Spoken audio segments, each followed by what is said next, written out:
Hi everyone, welcome to my channel. कैसे हैं आप सभी? आई होप कि अच्छे होंगे और अच्छा कर रहे होंगे। तो चलिए हम कंटिन्यू करते हैं अपनी कहानी जिन्होंने इश्क को। यार रात की 10 बज रहे हैं एंड अभी हम रिकॉर्ड करने जा रहे हैं। आई डोंट थिंक कि अपलोड हो पाएगी, लेकिन देखते हैं। तो चलिए अब कंटिन्यू करते हैं आज की कहानी को। वंशिका और कृति एक दूसरे को बड़े ही प्यार से हग करके सोए हुए थे। सूरज की जब पहली किरण वंशिका के चेहरे पर पड़ती है तो वंशिका की नींद खुल जाती है और वो उठने का ट्राई करती है, लेकिन उसे अपने ऊपर कुछ हैवी फील होता है। दैट्स वाई वो जब देखती है तो पता चलता है कि उसकी बाहों में उसकी सुकून है। कृति बहुत ही प्यार से वंशिका को हक करके सोई हुई है। कृति को ऐसे देखकर जो वंशिका है वो वापस से ठहर जाती है और कृति के उस मासूम से चेहरे की तरफ देखने लगती है। कृति के चेहरे पर हल्की हल्की जुल्फ़ें बिखरी हुई थीं और चेहरा एकदम शांत था, जैसे कृति बहुत ही सुकून के साथ सोई हो। वंशिका बस कृति को देखने लगती है। थोड़ा टाइम बीतता है, लेकिन वंशिका की निगाह एक भी बार कृति के चेहरे से हटती नहीं है। वंशिका एक बार टाइम की तरफ देखती है। अब लेट हो रहा था, उसे ऑफिस भी जाना था, इसीलिए वो उठने का ट्राई करती है, लेकिन कृति उसे उतना ही टाइटली हग करके ग्रैब करती है। वंशिका अब कृति को ऐसे ही अपनी बाहों में लेकर लेटे रहती है और सो जाती है। उधर कृति थोड़ी देर बाद अपनी आंखों को खोलती है और जब वो अपनी आंखों को खोलती है तो वक्त की तरफ उसका रुक जाता है। लेट हो चुका था, लेकिन कृति जब वंशिका की तरफ देखती है तो वापस से उसमें खो जाती है। उसे सुकून घेर लेता है। वो चेहरा बहुत प्यारा लग रहा था और बहुत ही ज़्यादा क्यूट भी। कृति धीरे से अपना हाथ उठाती है और वंशिका के चेहरे को पुल करती है और फिर वंशिका के सीने पर अपना सर रखकर वापस से उसे हक करके सो जाती है। उसे वक्त का होश नहीं था। आज बस वो वंशिका की बाहों में रहना चाहती थी। इधर वंशिका को भी कोई फ़र्क नहीं पड़ता, क्योंकि आज वो कृति को नहीं छोड़ना चाहती थी। दोनों बहुत ही प्यार से एक दूसरे को हक करके कुछ देर तक और सोते हैं एंड इस बार कृति की ही नींद खुलती है। अब कृति जब वक्त की तरफ देखती है तो बहुत लेट हो चुका था, इसीलिए वो उठने का ट्राई करती है, लेकिन वंशिका की ग्रिप कृति के कमर पर टाइट थी, जिसके कारण कृति उठ नहीं पा रही थी। वो धीरे से वंशिका को हिलाती है और कहती है, वंशिका उठो, बहुत लेट हो चुका है। वंशिका कृति को उतने ही टाइट हक करके नींद में कहती है, थोड़ी देर और, बस थोड़ी देर और। कृति, वंशिका बहुत लेट हो चुका है। माँ और दादी क्या सोच रही होंगी मेरे बारे में, एंड तुम्हें भी तो ऑफिस जाना है ना, उठो। वंशिका, कृति बस थोड़ी देर और, उसके बाद उठते हैं ना। कृति, ओके, बस 5 मिनट। वंशिका, ओके। और वो वंशिका वापस से कृति को हक करके सोती है। आज पंचुअल और सीरियस रहने वाली वंशिका आलसी बन रही थी। आज उसे काम नहीं करना था और किधर जाना भी नहीं था, बस वहीं उस बेड पर कृति के साथ मेमोरीज बनानी थी। 5 मिनट बाद कृति फाइनली वंशिका को उठाती है। वंशिका उठती है और बेड पर बैठती है और कृति भी बेड से उठने लगती है। वंशिका उसे होल्ड करते हुए, गुड मॉर्निंग। कृति उसकी तरफ देखती है और कहती है, गुड मॉर्निंग वंशिका, आपकी आवाज़ कितनी प्यारी लग रही है ना। कृति, वॉट? वंशिका अंगड़ाई लेते हुए, आप जब नींद से उठती हैं ना तो आपकी आवाज़ प्यारी लगती है। कृति स्माइल करती है और कहती है, आपने ये नोटिस किया? वंशिका, हमेशा हमेशा नोटिस करती हूँ, हमेशा सोचती हूँ कि उठूँ और आपकी वॉइस सुनकर जाऊँ ऑफिस, बट काम इसकी वजह से पॉसिबल नहीं हो पाता। कृति, तो आज क्या हुआ? आज इतना लेट? वंशिका टाइम की तरफ देखती है और अचानक से बेड से उठती है और कहती है, ओ शिट, इतना लेट कैसे हुआ? कृति अपने हाथों को फोल्ड करके, अभी जनाब तो कह रहे थे उन्हें सोना है, एंड अचानक से। वंशिका, कृति बहुत लेट हो चुका है, मेरी मीटिंग थी, मुझे तैयार होना होगा जल्दी से। और वो तुरंत ही अपने कपड़े और टॉवल लेके वॉशरूम एरिया में जाती है। इधर कृति वहीं उसे जाते हुए देखकर हंसती है एंड फिर अपना बाल, उसका जूरा बनाते हुए कमरे के बाहर निकल जाती है। जब वो आती है तो देखती है कि सभी लोग ब्रेकफास्ट कर चुके हैं। कृति जाकर उनके पैरों को छूती है और कहती है, सॉरी दादी, सॉरी माँ, आज लेट हो गया। वंशिका की दादी और माँ वो स्माइल कर रहे थे। कृति उन्हें ऐसे देखकर पूछती है कि क्या हुआ दादी? माँ, क्या हुआ? वंशिका की माँ, होता है बेटा, होता है, न्यूली मैरिड में कपल लेट उठते ही हैं। कृति समझ नहीं पाती कि वंशिका की माँ कहना क्या चाहती हैं, तो वो पूछती है कि माँ, आप कहना क्या चाहती हैं, मुझे समझ में नहीं आया। इधर वंशिका जो कि आ ही रही थी सीढ़ियों से और वो ये बात सुन लेती है, उसका दिमाग तो बहुत तेज दौड़ता है। वो सीढ़ियों से ही हंसते हुए आती है एंड फिर आ करके डाइनिंग टेबल पर बैठती है, क्योंकि ये लोग ब्रेकफास्ट ही कर रहे थे, अभी बचा था थोड़ा सा। वंशिका की माँ, क्यों वंशिका, तुमने अपनी वाइफ को समझाया नहीं है? वंशिका अपनी माँ से, माँ वो थोड़ी भूली है ना इसीलिए, और वो एक आँख मारती है अपनी माँ को। इधर कृति समझ ही नहीं पाती कि क्या बातें हो रही हैं। वो कहती है, आप लोग ब्रेकफास्ट करो, अब मैं फ्रेश होकर आती हूँ। वंशिका, हाँ जाइए, एंड इसके बाद मैं ऑफिस चली जाऊँगी। कृति, ओके। कृति चली जाती है तैयार होने। इधर वंशिका जो कि बहुत जल्दी तैयार हुई थी, तो वो जल्दी से अपना ब्रेकफास्ट करती है एंड फिर जाने को तैयार होती है ऑफिस। अपने कार की कीस लेकर वंशिका निकल जाती है। उधर कृति फ्रेश होती है तो उसके माइंड में आता है कि आखिर वंशिका इतनी जल्दी तैयार कैसे हुई, क्योंकि उसे लेट हो रहा था। तो समझ में आता है कि वंशिका को करना क्या होता है, 2 मिनट में शावर लिया, कपड़े पहने और निकल गई। एंड हमें प्रॉपर श्रृंगार करना रहता है, और वो भी अपने पति देव के लिए। एंड इनको इनको तो कोई कदर नहीं है, मैं चाहे सिंपल रहूं चाहे इनके लिए श्रृंगार करूं, दोनों में जस्ट इग्नोर करती है। चल कृति, तैयार हो जल्दी से, बहुत काम है और लेट हो गई है तू आज।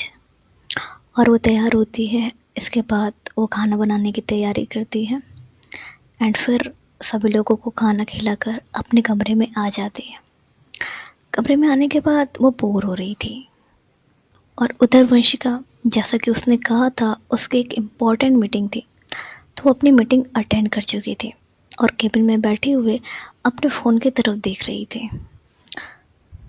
और वो अपना डायल पैड खोलती है जहाँ पर कृति का नंबर सेव था। वो वहाँ पर कॉल करना चाहती थी कृति को, लेकिन कुछ था जो उसे रोक रहा था, जिसकी वजह से वो कॉल नहीं करती। इधर कृति वो सारे मोमेंट को याद कर रही थी। वंशिका जो छोटी छोटी चीज़ें नोट करती है, ये भी कृति को ही अच्छा लगता है। उधर वंशिका बार बार सेम चीज़ कर रही थी। उसके केबिन में उसकी मैनेजर आती है। वो वंशिका को कुछ फाइल्स देती है। वंशिका उन फाइल्स को टेबल पर रख देती है एंड वो मैनेजर उसके केबिन में ही खड़ी रहती है और वंशिका को कुछ बताने लगती है उसके स्केड्यूल के बारे में। इधर वंशिका उसका ध्यान नहीं था। वो बार बार वही सेम चीज़ रिपीट कर रही थी। ये चीज़ मैनेजर नोट करती है और कहती है, काम के टॉपिक से थोड़ा हटकर मैम कॉल कर लीजिए, ये बार बार खोल कर बंद करना आपकी आदत नहीं है। अपने मैनेजर की बात सुनकर जो वंशिका है वो उसके तरफ देखती है, फिर कहती है, तुम अपना काम करो, ओके, जाओ ये फाइल्स लेकर आओ। और इतना कहकर उसे वहाँ से भगा देती है, यानी जाने को कह देती है। एंड फिर फाइनली वो कृति को कॉल करती है। कृति कमरे में ही थी एंड टीवी देख रही थी। उसके फ़ोन पर वंशिका का नंबर फ्लैशबैक होता है। कृति कॉल पिक करती है। इधर वंशिका जब देखती है कि कृति ने कॉल उठा लिया है, तो वो अपने फ़ोन को कानों पर रख कर ही अपने दिल को थाम लेती है। उधर कृति बोलती है, हेलो। वंशिका कोई रिप्लाई नहीं देती, लेकिन वंशिका कोई रिप्लाई नहीं देती। सामने वाले पर्सन से रिप्लाई ना पाकर कृति तो जानती थी वंशिका का नंबर है, तो वो बोलती है, हेलो वंशिका, तुम ठीक हो ना? वंशिका बोलती है, हाँ हाँ मैं ठीक हूँ, थोड़ा सा हकला कर। कृति कॉल क्यों किया? वंशिका के पास इसका जवाब नहीं था, तो वो कहती है, ऐसे ही। कृति कुछ कहना है? वंशिका नहीं। कृति तुम सच में ठीक हो ना? क्योंकि मुझे नहीं लग रहा, क्योंकि नॉर्मल तुम बिहेव नहीं कर रही हो। वंशिका आई एम ओके, आप बताइए आप कैसी हैं? कृति आई एम गुड। वंशिका अपने हाथ को टेबल पर टैप करते हुए सोचती है कि अब क्या बोले कि बात आगे बढ़े। तो वो कहती है कि खाना हो गया? कृति हाँ हो गया, तुमने किया लंच? वंशिका मैं लंच नहीं लेकर आई थी। कृति आई नो, घर आओ तुम, मैं बताती हूँ तुम्हें। वंशिका सॉरी ना। कृति मैंने समझाया था ना उस दिन। वंशिका मूड नहीं था। कृति कई दिनों से यही हो रहा है। वंशिका ओके फाइन, बट आप देंगी तो? कृति ओके। और फिर दोनों शांत हो जाते हैं। अब कैसे बात आगे बढ़ाया जाए? वंशिका वापस से बोलती है, क्या कर रही हैं आप? कृति कुछ खास नहीं, टीवी देख रही हूँ। कृति देखती है कि वंशिका चांस ढूंढ रही है बात करने का, लेकिन उसे मिल नहीं रहा है, जिसके कारण वो बार बार पॉज ले रही है। एंड वंशिका की जो सांसें वो हल्की हल्की बढ़ी हुई थी, शायद वंशिका नर्वस फील कर रही थी, जिसकी आवाज़ कृति को महसूस हो रही थी। वो वंशिका को थोड़ा कंफर्टेबल फील कराते हुए उसकी उलझन को न बढ़ाते हुए कहती है, तुम बताओ, तुमने तो कहा था तुम्हारी एक मीटिंग है, कैसी रही? वंशिका बहुत अच्छी, एंड डील फाइनल हो गया। कृति अरे वाह, काफ़ी खुशी की बात है ये तो। वंशिका वो नॉर्मल रिएक्ट करती है, कहती है है तो। कृति वंशिका ऐसे कौन रिएक्ट करता है? तुमने डील क्रैक की है? वंशिका, ये मेरे लिए नॉर्मल है एंड कई सालों से मैं यही करती आई हूँ। तो कृति समझती है और कहती है, लेकिन छोटी छोटी जीत को सेलिब्रेट करना चाहिए, छोटी छोटी खुशी को सेलिब्रेट करना चाहिए एंड यही लाइफ होती है। वंशिका, ओके ज्ञानी बाबा। तब तक वंशिका के कैबिन में वो मैनेजर आ जाती है फाइल्स के साथ। वंशिका उसे देखकर कहती है, कृति थोड़ी देर में कॉल करती हूँ।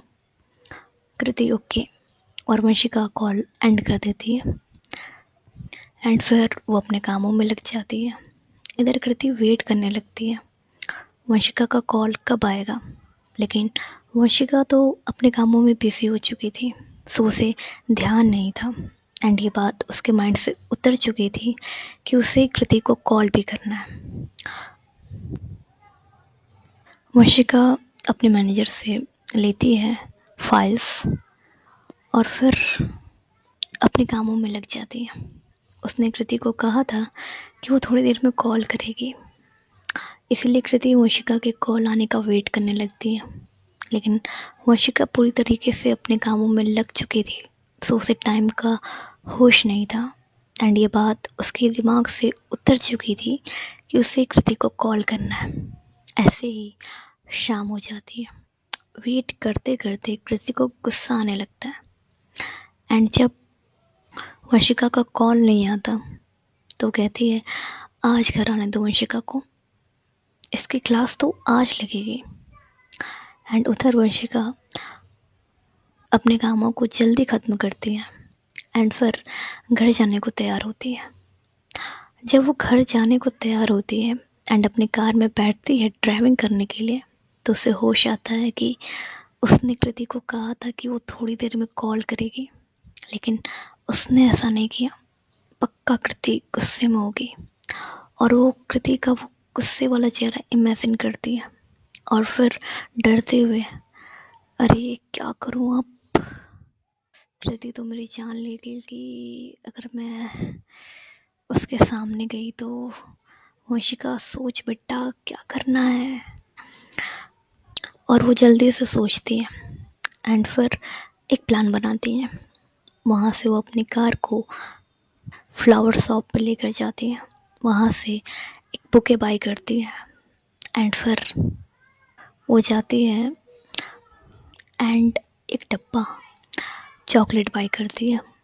उसे अपने ड्राइविंग सीट के बगल में रखने के बाद वंशिका ये मनाते हुए कि होप कृति इसे देखने के बाद गुस्सा ना करे और उसका गुस्सा शांत हो जाए, ऐसा सोचकर वो ड्राइविंग स्टार्ट करती है भगवान का नाम लेने के बाद। थोड़ी देर में ही वंशिका घर पर पहुंचती है। उधर कृति किचन में काम कर रही थी। वंशिका जल्दी आ चुकी थी। वंशिका घर के अंदर एंटर करने के बाद आस-पास देखती है, कहीं कृति तो नहीं। अपने ही घर में वो चोरों की तरह एंटर कर रही थी। उसने बुके और चॉकलेट को अपने बैग के पीछे किया हुआ था। इधर उधर देखने के बाद जब वो फाइंड आउट करती है कि कृति वहाँ पर नहीं है, तो वो फिर कमरे की तरफ जाने लगती है। कमरे की तरफ जाती है, जाकर चेक करती है, कृति वहाँ पर भी नहीं थी एंड फिर वो जब टाइम को देखती है तो उसे लगता है कि शायद कृति किचन में हो, डिनर की तैयारी कर रही होगी। इसीलिए वंशिका जल्दी से चेंज करती है एंड फिर उस बुके और चॉकलेट को लेकर किचन एरिया में आती है। किचन एरिया में जब वो एंटर करती है तो जैसा उसने अनुमान लगाया था, कृति वहीं पर थी। कृति गुस्से में कुछ बड़बड़ा रही थी, बुदबुदा रही थी। इधर वंशिका जब थोड़ी करीब जाती है, लाइक कृति के बैग के एकदम पीछे, तो उसे सुनाई देता है कि कृति कह रही है, आने दो वंशिका, तुम्हारी आज खैर नहीं। अगर कॉल नहीं करना था तो बोल देती ना, ऐसा क्यों कहा कि थोड़ी देर में करती हूँ। वेट कराने का तुम्हें बहुत शौक रहता है ना, आओ तुम बताती हूँ। वंशिका भाप लेती है कि गुस्सा सातवें आसमान पर है। वापस से भगवान का नाम लेने के बाद वो धीरे से बोलती है। वंशिका की आवाज़ सुनकर कृति टर्न करती है। जैसे ही कृति टर्न होती है, वंशिका अपने चेहरे पर वो बुके रख लेती है। कृति कुछ बोलने वाली थी, लेकिन उस बुके को देखकर कृति एक पल के लिए ठहर जाती है। कृति फिर भी अपने गुस्से को ताज़ा रखती है और उस बुके को साइड करते हुए कहती है, Vanshika, Vanshika, Vanshika, I am sorry ना, सॉरी, ऐसा रट लगाने लगती है। और कृति उस बुके को साइड करने की कोशिश करती है, लेकिन जितनी बार वो कोशिश करती है, वंशिका वापस से उस बुके को अपने चेहरे पर कर लेती है। अंत में कृति कहती है, ओके, नहीं कुछ बोलूँगी, वो अपना चेहरा दिखाओ। वंशिका, पक्का? कृति, पक्का। वंशिका ये सुनकर राहत की सांस लेती है। इधर कृति, उसका गुस्सा लगभग शांत हो चुका था। Vanshika, thank you so much माफ़ करने के लिए, and again I am really sorry wait कराने के लिए। कृति, इट्स ओके, बट आगे से नहीं, इस बार माफ़ कर दिया क्योंकि पहली बार था। वंशिका, ओके मोहतरमा, लेकिन ये बुके आपके लिए लाई हूँ, तो इसे तो एक्सेप्ट करिए ना। कृति उसके हाथ से बुके लेने वाली थी, लेकिन वंशिका कहती है, एक मिनट। Kriti, what? वंशिका तुरंत अपने नीज पर आती है एंड फिर उस बुके को आगे करती है। इधर कृति, उसके लिए तो ये अनएक्सपेक्टेड था कि वंशिका ऐसा कुछ करेगी। वंशिका अपने चेहरे पर प्यार से स्माइल लेकर कहती है, कृति, आपके लिए। कृति वो धीरे से वंशिका के हाथ से वो बुके लेती है और कहती है, thank you so much Vanshika. Vanshika अपनी नींद से उठते हुए, कैसा लगा? कृति, बहुत अच्छा, मुझे उम्मीद नहीं थी कि तुम ऐसा कुछ करोगी। वंशिका, आपके लिए कुछ भी। कृति, क्या कहा? वंशिका, कुछ नहीं। कृति अपने कामों में लगने वाली थी। वंशिका उसे रोकते हुए कहती है, वैसे मेरे पास आपके लिए कुछ और भी है। कृति, और वो क्या? वंशिका अपने पॉकेट से वो चॉकलेट निकालती है एंड उसे कृति को देते हुए कहती है, ये। कृति उस चॉकलेट की तरफ देखती है एंड बहुत खुश होती है क्योंकि उसे चॉकलेट्स पसंद थी। वंशिका उसके चेहरे पर आई उस खुशी को देखती, उसे नोट करती है। इधर कृति खुशी के मारे वंशिका को हक करती है। वंशिका भी कृति को हक करती है एंड उसके चेहरे पर भी बहुत प्यारी स्माइल आती है। तो आज की कहानी यहीं तक, मिलते हैं हम आप सभी से अगले भाग में। ये भाग आप सभी को कैसा लगा ज़रूर बताइएगा एंड धन्यवाद। इतनी रात को रिकॉर्ड कर रहे हैं और आई थिंक कि आवाज़ हमारी थोड़ी दबी दबी आ रही होगी, तो इसीलिए आ रही है क्योंकि सब सो चुके हैं, इकलौते हम ही जग रहे हैं। एंड देखते हैं कि आज अपलोड हो पाता है कि नहीं हो पाता है, बट कोशिश करेंगे आज ही हो। एंड ये इसलिए रिकॉर्ड करी क्योंकि शिविका, आई थिंक उनका नेम है एंड उन्हें ये स्टोरी बहुत पसंद है। दैट्स वाई आज इबादत नहीं हमने रिकॉर्ड करी, जिन्होंने इश्क रिकॉर्ड करी वो भी इतना लेट, उनके लिए। And thank you so much आप सभी लोगों का एंड उनका भी हमारे इस गाने को इतना प्यार देने के लिए।